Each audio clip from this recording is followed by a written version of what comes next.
Social media पे लिखा है, घुसपैठिया तक कह दिया सर, उस पर क्या कहेंगे? That is contempt of parliament and contempt of assemblies. बार बार चुनाव हार कर वो अपने होश खो चुके हैं। देश में नियम पूर्वक चुनाव होते हैं, चुनाव आयोग चुनाव कराता है और चुने हुए प्रतिनिधियों को चोर प्रतिनिधि कह देना या घुसपैठिया कह देना, ये उनका अपमान है, कंटेम्प्ट है। हम अपनी अगली विधानसभा में इसके खिलाफ प्रस्ताव लाएंगे कि जो इन्होंने चुने हुए सदस्यों का और विधानसभा का अपमान किया है। भगवंत मान ने जिस तरीके से कहा कि जो धमाके हुए हैं वो बीजेपी के चुनाव की तैयारी है। देखिए, एक शराबी मुख्यमंत्री से इसके अलावा और क्या प्रतिक्रिया की उम्मीद की जा सकती है। वास्तविकता ये है कि सारे हिंदुस्तान में भारतीय जनता पार्टी की बार बार सरकारें चुने जाने के बाद, 22 प्रदेशों में भारतीय जनता पार्टी की सरकार चुने जाने के बाद अब उनको एहसास हो गया है कि पंजाब में भी भारतीय जनता पार्टी आएगी, और वो खुद कह रहे हैं कि भारतीय जनता पार्टी ने काम शुरू कर दिया। अरे आप होम मिनिस्टर हो, आप इतनी गैर जिम्मेदाराना बात कैसे कह सकते हो? एजेंसियां हैं, केंद्रीय एजेंसियां हैं, आप सिद्ध करो कि इसमें भारतीय जनता पार्टी का हाथ है, या शाम तक मुख्यमंत्री पद से त्यागपत्र दो। You should resign for levelling such an irresponsible allegations against a party. Irresponsible. How you can say? क्या सबूत है आपके पास? क्या आप कह रहे हो कि भारतीय जनता पार्टी विस्फोट कराएगी?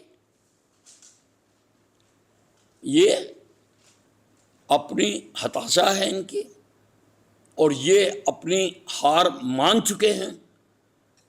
कैंपेन शुरू करने से पहले ही आज भगवत मान ने अपनी हार मान ली है। पंजाब में पूरी तरीके से बीजेपी आ रही है, क्योंकि पीछे जब जैसे चुनाव जीते तो पंजाब बीजेपी ने बहुत अच्छी तरह सेलिब्रेट किया, तो क्या माहौल लग रहा है सर पंजाब में? देखिए, बिल्कुल पंजाब की जनता भी बाकी देश की प्रदेशों की जनता से भिन्न नहीं है। जब सारे देश के 22 प्रदेशों के लोगों ने भारतीय जनता पार्टी को ही अच्छी पार्टी माना है, उन्होंने माना है कि विकास यही पार्टी कर सकती है, तो पंजाब के लोग भी उनसे भिन्न नहीं है।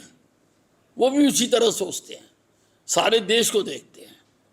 और नरेंद्र मोदी जी ने सारे देश को ये बता दिया कि काम करने वाली पार्टी केवल एक है, और वो है भारतीय जनता पार्टी। और नरेंद्र मोदी जी विकास को तेजी से कर रहे हैं, हर क्षेत्र में कर रहे हैं, और 2047 तक वो विकसित भारत बनाना चाहते हैं। विकसित भारत तभी बनेगा जब सब प्रदेश मिलकर काम करेंगे। सब प्रदेशों में अगर एक जैसी सरकारें होंगी तो उससे ज़्यादा फायदा होगा। डबल इंजन की सरकारें होंगी तो उससे ज़्यादा फायदा होगा, ज़्यादा काम होगा और देश विकसित होगा। आज से पहले कोई भी प्रधानमंत्री ये सोच भी नहीं सका कि देश को विकसित बनाना है। पश्चिम बंगाल में भी कोई भी प्रधानमंत्री, इतने प्रधानमंत्री आए और चले गए। हमारे से बाद जो देश आज़ाद हुए वो विकसित हो गए, लेकिन हम आज भी नाली, सड़क, पानी की लड़ाई में फंसे हुए हैं। एक प्रधानमंत्री ने संकल्प लिया है कि वो देश को इससे बाहर निकालना चाहता है, ये सब चीज़ें मुहैया कराना चाहता है, देश को विकसित बनाना चाहता है 2047 तक। तो जनता प्रधानमंत्री मोदी का साथ दे रही है। प्रधानमंत्री मोदी को वोटें देकर इसीलिए वो भिन्न भिन्न सरकारों में, भिन्न भिन्न प्रदेशों में अपनी सरकारें, भारतीय जनता पार्टी की सरकारें बनाकर दे रही हैं। और पंजाब में भी आप देखेंगे कि कितने भारी मतों के साथ भारतीय जनता पार्टी की सरकार बनेगी। लेकिन ममता बनर्जी कह रही है कि मैं इस्तीफा नहीं दूंगी। देखो, सारा देश जानता है कि ममता बनर्जी अड़ंगेबाज महिला है।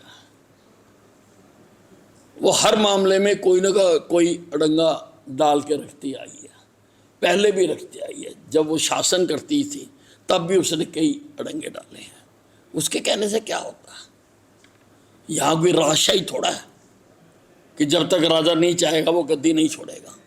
लोकतंत्र है, और संविधान बनाने वालों को पता था कि ऐसे मुख्यमंत्री भी आ सकते हैं, तो उन्होंने उस संविधान में उसका प्रावधान रखा है। तरीके हैं, कई कानून हैं, कई तरीके हैं जिससे उनको सदन से उठा के बाहर भी निकाला जा सकता है। मेजॉरिटी भारतीय जनता पार्टी की आ गई, सदन में अविश्वास मत भी करके निकाला जा सकता है, और गवर्नर राज लगाकर भी इसको हटाया जा सकता है। और वैसे भी इनकी जो समय सीमा है वो समाप्त होने वाली है। उसके बाद ये अपने आप ही सदस्य नहीं रहेंगी, और वो नहीं रहेंगी, और उनकी जो भावना है वो उसमें कामयाब नहीं होगी। हमसे जुड़े रहने के लिए हमारे YouTube चैनल को सब्सक्राइब करें और नई वीडियो की नोटिफिकेशन के लिए बेल आइकॉन को दबाएं। अगर आप ये वीडियो Facebook पर देख रहे हैं तो लाइक जरूर करें और ज्यादा से ज्यादा शेयर करें। धन्यवाद।